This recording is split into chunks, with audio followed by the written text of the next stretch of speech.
Pemirsa, PT Asuransi Jasa Indonesia atau PT Jasindo saat ini tengah melakukan transformasi dalam perusahaannya. Transformasi ini diharapkan dan diyakini mampu membuat perusahaan menjawab tantangan pasar asuransi umum di masa depan.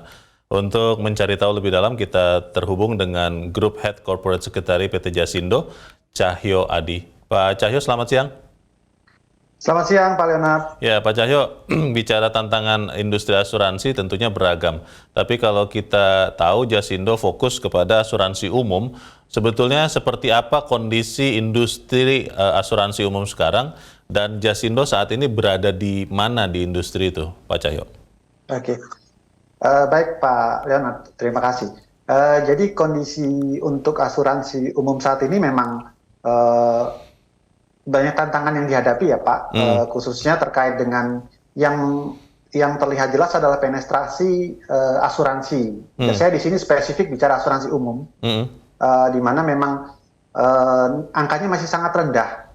Secara umum memang penetrasi asuransi itu di 3,18%, kira-kira seperti itu ya. Dan umum itu bahkan di bawah 1, mungkin sekitar 0,4%. Jadi memang masih sangat rendah. Poin berikutnya yang menjadi tantangan itu adalah terkait dengan kondisi geografis Indonesia yang tersebar ya, sehingga memang interaksi dengan customer atau calon customer itu memang sangat terbatas dan perlu effort yang besar.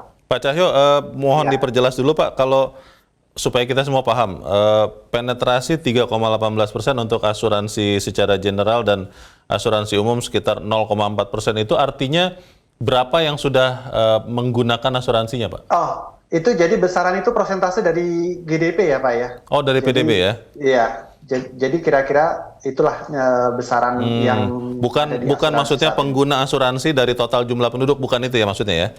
Oh, bukan Pak, nilai Pak ya. Oke, tadi kemudian adalah kondisi geografis Indonesia yang tentunya kepulauan ini juga banyak bisnis harus menghadapinya. Selain itu ada lagi Pak tantangan yang dihadapi asuransi umum? Tingkat literasi juga dari masyarakat tentang pentingnya asuransi itu memang juga masih rendah juga Pak. Jadi memang ini sesuai dengan program OJK untuk meningkatkan literasi masyarakat Indonesia dan meminta kita untuk support melakukan literasi tersebut. Mungkin yang terakhir mungkin yang secara singkat mungkin pemain asuransi umum ini di Indonesia lebih dari ada 70 perusahaan, baik itu joint venture maupun nasional lokal begitu ya. Memang dengan pemain yang banyak, produk yang mirip, kompetisinya juga sangat ketat karena memang tadi pasarnya cenderung masih kecil begitu Pak.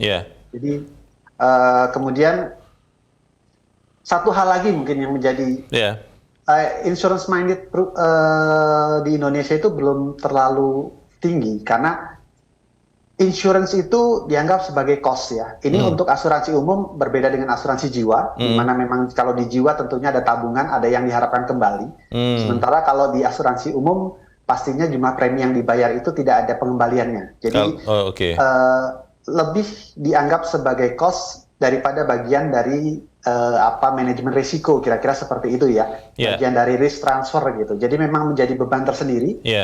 Dan pada umumnya memang masyarakat itu membeli asuransi karena memang lebih banyak yang karena kewajiban. Misalnya kredit di bank, perjalanan diharuskan ada travel insurance. Bukan karena kesadaran sendiri yang untuk mengantisipasi hal-hal yang tidak diinginkan, bukan begitu ya Pak ya? Betul, pada saat ini masih seperti itu Pak. Pak Cahyo, dari semua lini bisnis asuransi umum yang dilakukan Jasindo, itu lebih banyak ada di mana Pak? Apakah perusahaan atau bidang-bidang perminyakan atau usaha yang lain, atau boleh dijelaskan Pak? Baik. Kami sendiri berfokus pada segmen korporasi Pak. Jadi di segmen korporasi itu untuk asuransi Jasindo sendiri memang yang terbesar itu ada pada kalau 3 besar mungkin bisa dikatakan itu ada di oil and gas bisnisnya, kemudian juga properti, dan yang terakhir itu ada pada bisnis marine cargo, Pak. Pengiriman laut ya?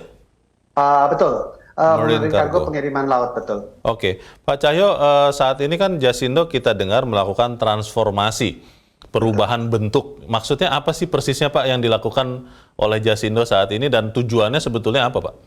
Ya, betul Pak. Jadi saat ini memang kita sedang melakukan transformasi.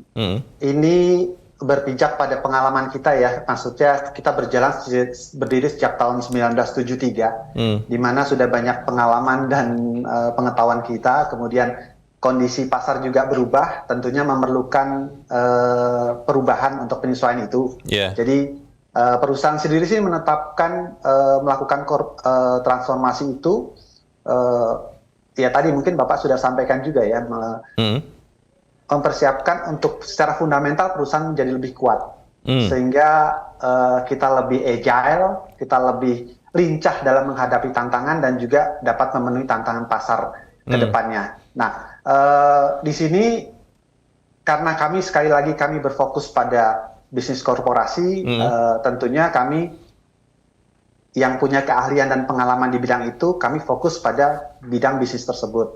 Selain itu juga kami mungkin saat ini lebih fokus pada hasil underwriting yang baik ya dibandingkan pencapaian premi yang besar kira-kira seperti itu, karena kami meyakini hasil yang baik tentunya akan dapat membuat perusahaan lebih sustain ke depannya. Oke.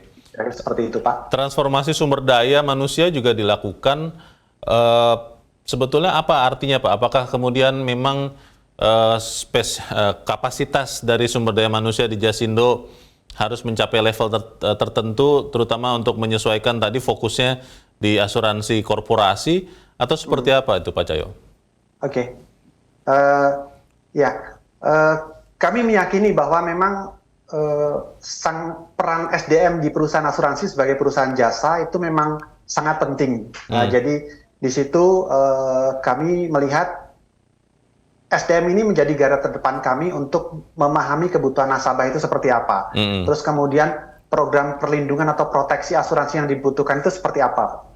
Jadi memang perlu kami memandang memang SDM ini perlu ditingkatkan kemampuan dan keahliannya, sehingga mereka dapat mengetahui apa sih sebenarnya dibutuhkan oleh customer atau pelanggan kami, sehingga produk-produk yang ditawarkan itu sesuai dengan profil risiko masing-masing customer. Karena walaupun berada di bidang yang sama, pastinya masing-masing customer itu memiliki kebutuhan yang berbeda. Nah itu hal itu yang ingin kita dapatkan, ingin kita sasar dengan SDM yang betul-betul memahami kebutuhan customer. Pak Cahyo, Jasindo kan BUMN ya, Badan Usaha Milik Negara. Itu bagaimana status ini mempengaruhi kecepatan kelincahan pergerakan? Karena kan kita tahu industri asuransi ini sangat dinamis begitu Pak Cahyo ya. Sejauh ini bagaimana kinerja dari Jasindo, penjualannya seperti apa di tahun 2022 dibandingkan 2021? Bisa diceritakan Pak? Baik Pak. Betul Pak, jadi kami memang dimiliki oleh negara dan bagian dari grup IFG, Indonesia Financial Group, di mana tentunya dukungan dari pemegang saham itu sangat berpengaruh untuk kami ke depannya. Nah, untuk produk bagaimana produk-produk yang dihasilkan, kemudian bagaimana layanan yang diberikan, tentunya kami punya SLA sendiri untuk melayani customer dan tidak terpengaruh juga ya pemahaman kami tidak dengan BUMN-nya seperti apa, kemudian kami tetap agile dan siap untuk memenuhi segala kebutuhan customer.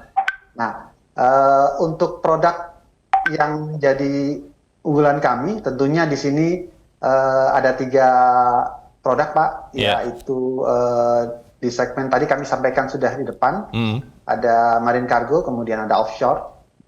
Tentunya itu juga membawa dukungan untuk bisnis ke depan dapat berjalan dengan lebih baik.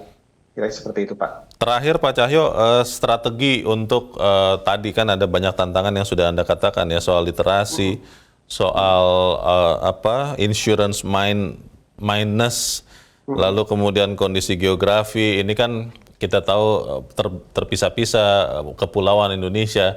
Tapi sebetulnya ada fungsi digital yang semakin baik belakangan. Strategi yang paling cepat yang akan dilakukan oleh Jasindo untuk mengatasi tantangan ini apa, Pak Cahyo?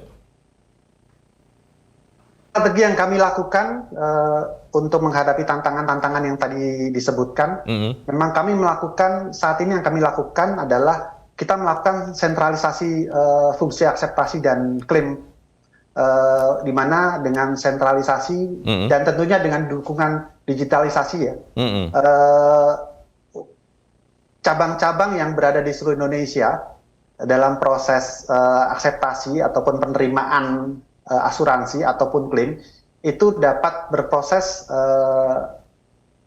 ke kantor pusat, dilayani dengan lebih cepat dengan bantuan teknologi, sehingga pada akhirnya layanan yang diberikan jadi lebih baik, SLA yang ditetapkan bisa tercapai dan tentunya memenuhi kebutuhan customer kami. Dan satu lagi mungkin yang saya ingin sampaikan, klaim di asuransi itu sangat penting karena tujuan seluruh pembeli polis kami tentunya mendapatkan cover klaim apabila terjadi risiko itu timbul, Pak. Makanya kami sangat memahami itu, mengupayakan segala klaim itu dapat diselesaikan dengan baik, dengan fair, dengan clear ya, dan waktunya terukur, kira-kira seperti itu. Baik, kita berterima kasih untuk informasi yang Anda berikan. Group Head Corporate Secretary PT Jasindo, Cahyo Adi. Terima kasih Pak Cahyo untuk penjelasannya. Selamat siang. Terima kasih Pak Leonard.